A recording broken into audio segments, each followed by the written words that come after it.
What is going on, everyone? Dominic Dominator bringing you another video on the Veterans Den channel. And we're going to talk about donations and how, where does your money go? How much of your money goes to the actual thing you're donating to? So, this is an idea I actually wanted to do last year because I do work for a nonprofit. I also sit on the board, and it's a lot of stuff I learned while being part of a nonprofit and being on a board. And a lot of people don't know a lot of things when it comes to just, giving a dollar bill to whatever charity you want to, or maybe it's that dollar bill you give to feeding homeless dogs at the grocery store where they have the little can or whatever.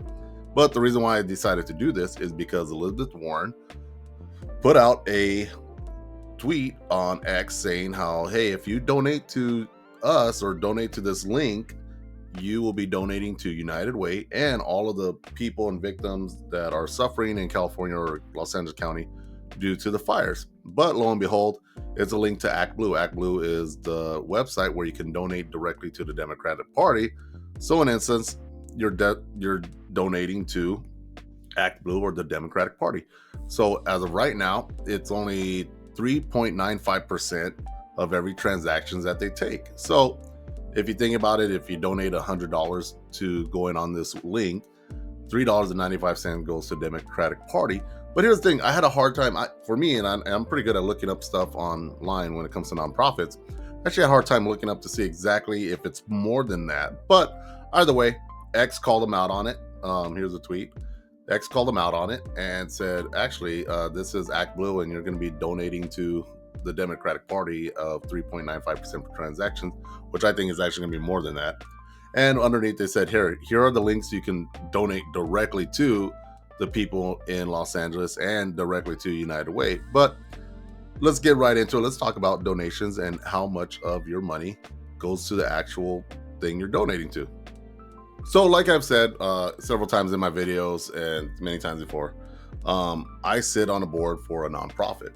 And I learned a lot while being part of the board and actually working as a nonprofit myself for a while before I joined this nonprofit. And what I learned is that technically, when you donate, the nonprofit really only needs to just donate a fraction or use a fraction of a penny to whatever that is. So let's say we are a nonprofit, or I'm a nonprofit of saving goldfishes. Hey, here's my nonprofit. I'm a 501c3.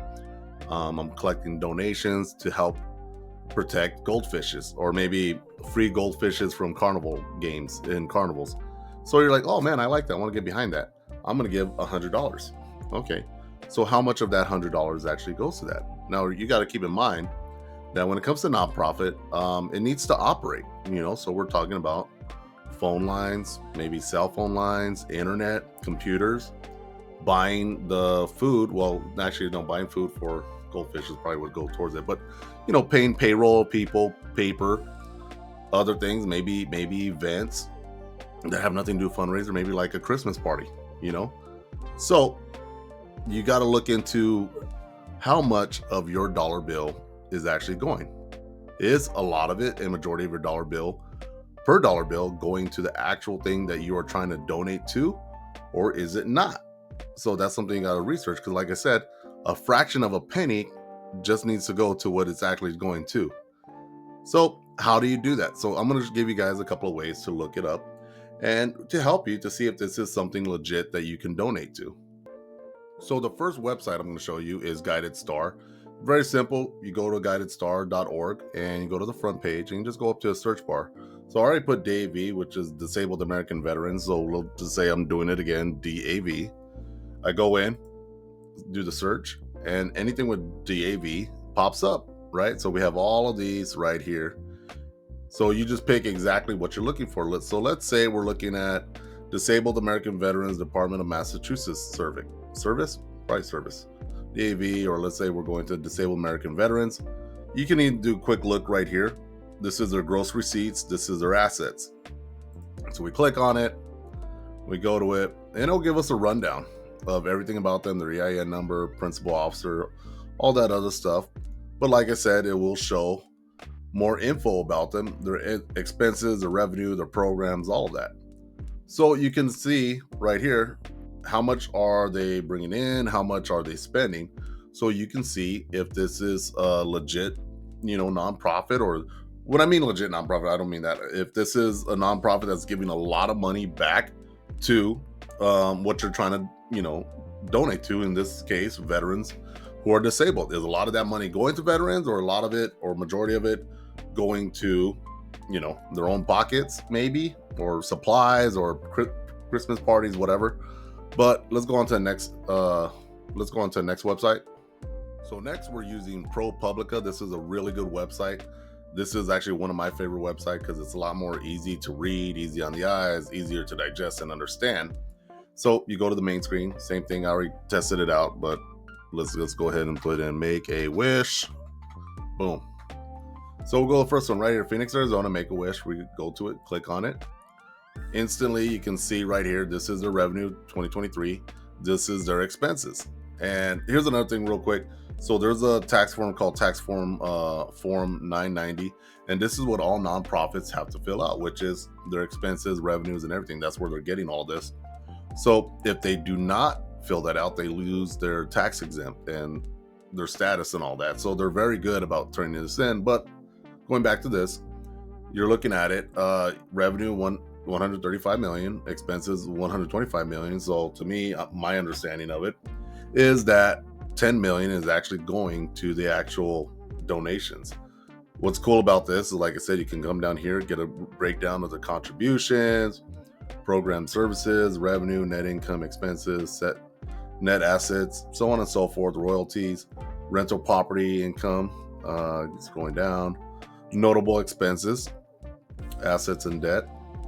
And what I like the most, it has a breakdown of who's getting paid, what is their salary. So let's go to the very top one, President CEO, all the way up until 2022 of November 2022. He was getting a little over $500,000 and $20,500 from somewhere else. What that is, probably would have to dig into it because it's not going to show it here. But you scroll down, and it even goes down to the people that are on the board. They're not making anybody or anything. Looking here, this is a chief people officer, made $23,000 in the salary, nothing extra. So you can really look at it, and you can even print it all out. So I like using this website a lot better because, like I said, it's easier to digest, easier to read, easy on the eyes. And we will go on to the one that you can use, but I really don't like using it, which is the basic tax one. And I'm not going to go into this because it is a pain in the butt. It's so much stuff and clicking around, but yes, you can use it, eventually get your answers. But like I said, this is the nonprofit. You just type in IRS nonprofit and you go to search up charities. But this is definitely the best one I like using. A lot easier on the eyes, better to understand, and you can find out all the information you want. So when you go to somebody and say, hey, you want to donate to Make-A-Wish Foundation, you can say, oh yeah, sure, you guys actually give the money to them, or however, it's up to you how you feel if they're giving enough or not giving enough. So a stat I looked at, that majority of nonprofits use about 60% of every dollar bill given to them for their expenses. And like I said, the expenses could be as simple as, we need to put gas on our vans because we take kids to soccer practice, that's an expense. We have to have a phone line. We have to have electricity. So there's stuff. So when it comes to nonprofits, they tell you, if you're trying to make a profit, don't go into the nonprofit, sector, because it's not about making money. I mean, can you make decent money? I guess if you get big enough, such as like I saw with the Make-A-Wish, yeah, you can. You probably can make a lot of money. But that's from over time, I guess. It was not like they started off that way. But there is a problem if it's a small nonprofit and this person is making that much money, as far as like the CEO of Make-A-Wish, and it's not as big as Make-A-Wish, but they're making a lot of money. That's a big red flag. So keep in mind, you have to keep the lights on. It's really hard to do nonprofits for free. So somebody has to get paid to answer the phone. Someone has to get paid to drive the kids to soccer practice, if that's the nonprofit's mission. But really understand what the goal and the mission of that nonprofit, and say, hey, what's your mission statement? And they'll tell you, or they should at least, or maybe give you a handout and say, hey, this is our mission statement. And then you can even ask, okay, so what percentage of my dollar is going to go to, protecting goldfishes at carnivals, So ask your questions, get a better understanding, go to use these websites. I'll have them in the description below. Thank you for watching the video, and please like, share, and subscribe, and pass on to other people that could use this information. And I appreciate you supporting channel and supporting veterans. Take care, stay vigilant. Carry on.